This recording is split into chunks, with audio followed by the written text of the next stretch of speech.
జగన్మోహన్ రెడ్డి గారు ఇంప్లిమెంట్ చేసిన ఒక ఫ్యామిలీని యూనిట్గా తీసుకొని నేరుగా డోర్ స్టెప్ దగ్గరికి అన్ని అందజేయడం కానీ, దానివల్ల వాళ్ళ జీవన ప్రమాణాలు పెరగడం కానీ, మహిళలకు ముఖ్యంగా పెద్దపీట వేయడం, వీటన్నిటి ఇంపాక్ట్ అనేది ఖచ్చితంగా ఎలక్షన్స్ మీద ఉండి తీరుతుంది అనుకున్నాం. అది ఎలక్షన్ పోలింగ్లో కనిపించింది. సో అక్కడ నుంచి ఎగ్జిట్ పోల్ వచ్చేసరికి రకరకాలవి వస్తున్నాయి. సో అసలు కౌంటింగ్ 2 రోజుల్లో పెట్టుకుని దాని మీద పెద్ద ఇప్పుడు మాట్లాడాల్సిన అవసరం లేదు. కానీ బట్ ట్రెండ్ అయితే నాకు తెలిసి ఎవరైతే సీరియస్గా సర్వే చేసిన వాళ్ళ అంటిట్లో కూడా ట్రెండ్ క్లియర్గా కనపడుతోంది.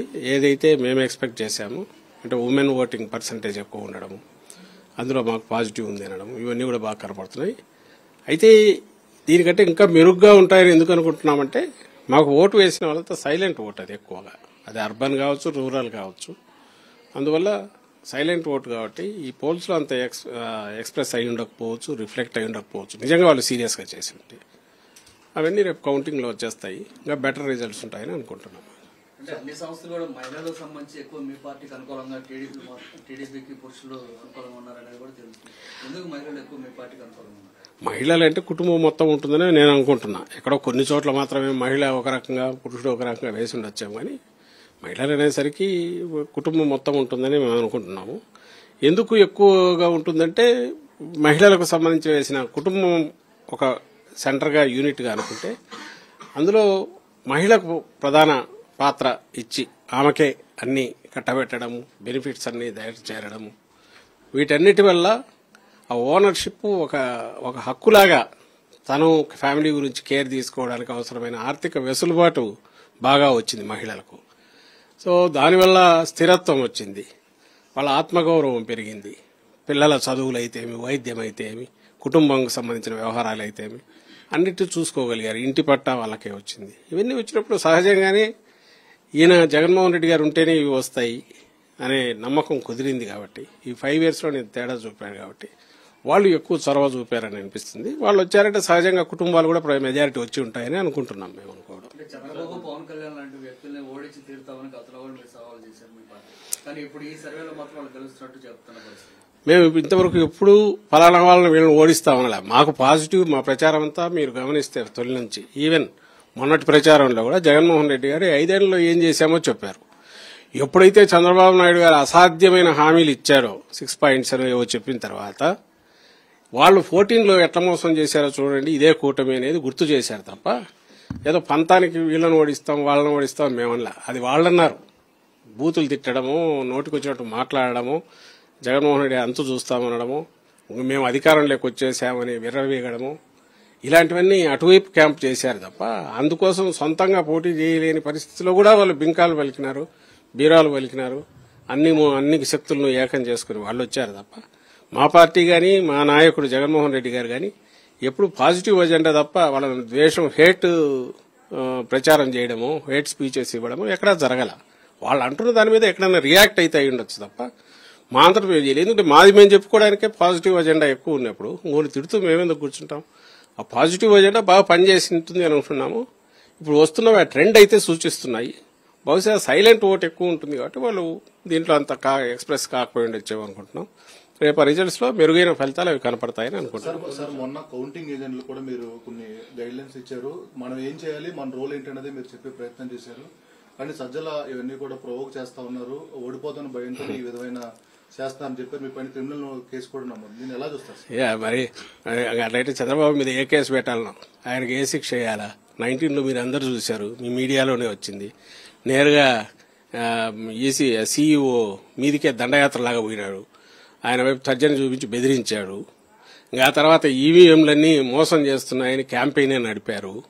ఇలాంటి వ్యక్తులు, అలాంటి పార్టీ, అదొక పార్టీ, అది ఆయన ఒక నాయకుడు, వాళ్ళు వచ్చి ఈరోజు మా గురించి మాట్లాడడం. నేను మొన్న చెప్పింది ఏంటి, పోస్టల్ బ్యాలెట్ గురించి వాళ్ళు విపరీతమైన ఇచ్చేసి ఏ రూలు రైమ్ అక్కర్లేదు, ఏ రూల్ అక్కర్లేదు, డైరెక్ట్ బ్యాలెట్ తీసుకోవాలనే రిప్రజెంటేషన్ ఇచ్చిన దాని మీద ఈసీ కూడా ఒత్తిడికి లొంగినట్టు కనిపించి అలాంటి డైరెక్షన్ ఇచ్చినప్పుడు ఒకటి దాని మీద కోర్టుకు పోయాము. రెండవది పోస్టల్ బ్యాలెట్ మీద వాళ్ళు ఎక్కువ ఇది పెట్టుకున్నట్టున్నారు కాబట్టి మీరు జాగ్రత్తగా ఉండండి మా ఏజెంట్లకు చెప్పాము. ఆ ప్రాసెస్లో ఏం చెప్పాము, ఎట్టి పరిస్థితుల్లోనూ వ్యాలిడ్ ఓటు ఇన్వాలిడ్ కాకుండా చూడండి. అలాగే ఒక ఇన్వాలిడ్ ఓటు అవతల వాళ్ళు కుట్రలకు పాల్పడి టీడీపీ వాళ్ళు చేయబోతే వ్యాలిడ్ చేయబోతే దాన్ని అడ్డం పడండి. టేబుల్ సూపర్వైజర్ ఎవడన్నా మరీ ఇదిగా ఉంటే కంప్లైంట్ ఇవ్వచ్చు. దాని మీద మీరు గట్టిగా నిలబడండి అని చెప్పాను తప్ప ఎక్కడ చల్లని ఓటు చెల్లేటు చేయమని విధానంలా ఆఖరికి పర్పస్ ఏంది, ఏజెంట్ ఉండేది దానికోసమే కదా. ఎలక్షన్ కమిషన్ ఎలక్షన్ జరిపేది కూడా నిజమైన ఓటు వ్యాలిడ్ ఓటు చెల్లేటట్టు ఇన్వాలిడ్ ఓటు చెల్లకుండా చూసేట్టు చేయడానికే కదా. సో దాని విషయంలో గట్టిగా ఉండండి అని చెప్పాం. దానికి వాళ్ళు పెడార్థాలు సగం కట్ చేసి దాని మీద ఒక కంప్లైంట్ ఇచ్చి ఇది చేస్తే నవ్వు వచ్చింది వాళ్ళు చేసిన పని. మీరు చెప్పే ప్రతిరోజు రెగ్యులర్ గా చెప్పే పాయింట్లన్నీ కూడా కొన్ని క్రెడిబిలిటీ ఉన్న సంస్థలు కోట్ చేసినాయి. ఏదైతే మొత్తం మహిళలను ఆర్థికంగా అన్ని విధాలుగా ఆదుకునే విధంగా, దాంతో పాటు వాలంటీర్ సిస్టమ్ ఎవరు చేయని విధంగా జగన్మోహన్ రెడ్డి మార్క్ అన్నది ఈసారి ఫలితాల్లో అన్ని కూడా ఎఫెక్ట్ చూపిస్తాయని కూడా ఇప్పుడు క్రెడిబిలిటీ ఉన్న సర్వే దానిపై నేను చెప్తాను. అదే నేను అంటున్నా కదా, ఇప్పుడు ఆ సర్వేలో ఏదన్నా వచ్చినా నిజంగా సీరియస్ ఎవరు సర్వే చేసినా ఇది రిఫ్లెక్ట్ కాకుండా పోదు అని నేను అనుకుంటున్నా. ఏదైతే జరిగిందో మీకు ఒప్పుకున్నా ఒప్పుకోకపోయినా, ఇంక్లూడింగ్ సర్టన్ క్యాస్ట్ ఎవరైతే శత్రువులాగా మా పార్టీని చూస్తున్న వాళ్ళైనా, ఆ సామాజిక వర్గాలైనా వాళ్ళైనా ఒకటి ఖచ్చితంగా ఏం చెప్తున్నారు, ఎస్ ఈ 5 ఏళ్లలో తేడా అయితే వచ్చింది. నేరుగా డోర్ దగ్గరికి అన్ని వస్తున్నాయి. వాలంటీర్ సిస్టమ్ వచ్చినందువల్ల మాకు రిలీఫ్ వచ్చింది. పనులు చాలా ఫాస్ట్ అవుతున్నాయి. పైసా పిల్ఫరేజ్ వేస్టేజ్ ఇది కాకుండా లంచాలు లేకుండా నేరుగా వస్తున్నాయి. ఇందులో ఇవి కాదనగలడు, ఇవి జరుగుతున్నాయి. దాంతోపాటు విద్యారంగం డెవలప్ అయింది, వైద్య రంగం డెవలప్ అయింది, ఇవన్నీ ఉన్నాయి. దీని ఇంపాక్ట్ ఓటర్ మీద ఉండదు, ఇన్ఫ్లుయెన్స్ ఉండదు అని ఎవడని అనుకుంటే ఇంక అంతకంటే భ్రమ ఏమీ ఉండదు. ఉండదనే పోయే ప్రయత్నం వాళ్ళు చేశారు. బట్ వాళ్లకు తెలుసు కాబట్టే విపరీతంగా దీని ఇన్ఫ్లుయెన్స్ ఉంది, ఈ ప్రభావం ఉంది. ఓట్లు గంపగుత్తగా వైఎస్ఆర్సీపీకి వచ్చేట్టు ఆయన గ్రహించారు కాబట్టే చంద్రబాబు నాయుడు ఆ ఎక్స్టెంట్కు పోయి ఒక పక్క పవన్ కళ్యాణ్తో, ఇంకో పక్క బీజేపీతో లాస్ట్ మినిట్లో ఆపొత్తు, ఇంకో పక్క ఇండైరెక్ట్ గా కాంగ్రెస్ ను రంగంలోకి దించి మా ఓట్లు ఎన్నో కొన్ని చీలిస్తే వాళ్ళ కూటమికి బెనిఫిట్ అయ్యేట్టు చూడాలని అదేని కాకుండా నానా గట్టిగా ఇచ్చినాడు, నానా రకాలుగా ప్రయత్నం చేశాడు. ఇన్ని చేసిన తర్వాత కూడా ఇప్పుడు చూస్తున్న దాంట్లో ట్రెండ్ అయితే క్లియర్ గా కనిపిస్తుంది. ఆ పాజిటివ్ ఇది వాట్ ఎవర్ జగన్మోహన్ రెడ్డి గారు ఏదైతే కొత్త ట్రెండ్ తీసుకొచ్చారో ప్రజాసేవలో గానీ ప్రజలకు సంబంధించి అంకిత భావంతో చేశారు, దానికి రిజల్ట్ కూడా పాజిటివ్ గా ఉండబోతుంది అనేది కనిపిస్తుంది. ఇంతకంటే మెరుగ్గా ఉంటుంది యాక్చువల్ రిజల్ట్స్ అని మేము గట్టిగా నమ్ముతాం. నేను అంటున్నా కదా, ఇప్పుడు మీరు వచ్చి అడిగారు కాబట్టి చెప్తున్నాను తప్ప అదర్వైజ్ దీని మీద పెద్ద కామెంట్ చేయడం కూడా చేయవలసిన అవసరం లేదు. ఎందుకంటే ఎగ్జిట్ పోల్స్ అనేవి రకరకాల దీనితో జరిగేవి.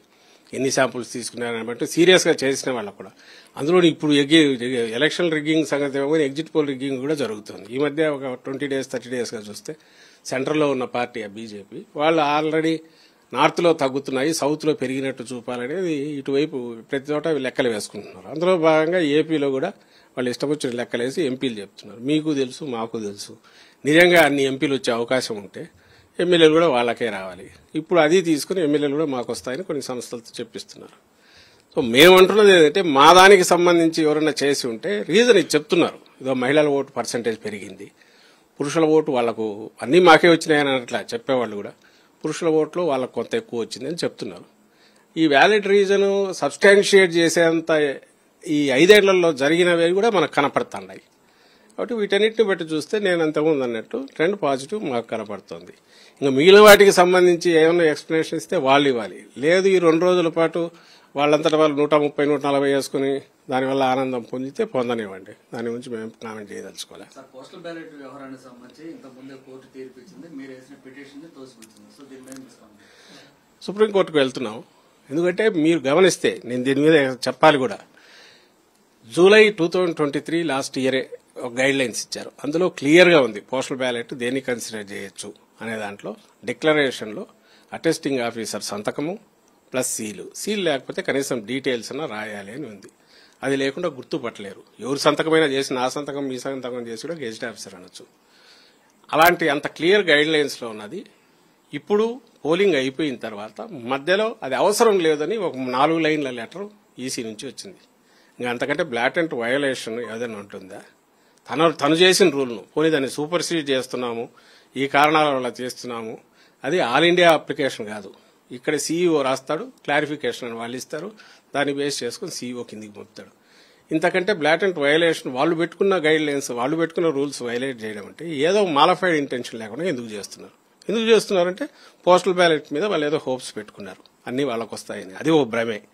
మేము క్వశ్చన్ చేస్తుంది అనేది ఎవరికి వచ్చినా రానివ్వండి, కానీ ఒక రూల్ను ఇంత అడ్డగోలుగా వైలేట్ చేయడం ఏంటి, చంద్రబాబు నాయుడు ప్రెజరైజ్ చేయడం ఏంటి, ఈసీ దానికి తలొగ్గడం ఏంటి అనే దాని మీద ఖచ్చితంగా కోర్టుకు అప్రోచ్ అయ్యి లెట్ ది కోర్టు డిసైడ్ అని వెళ్ళాము.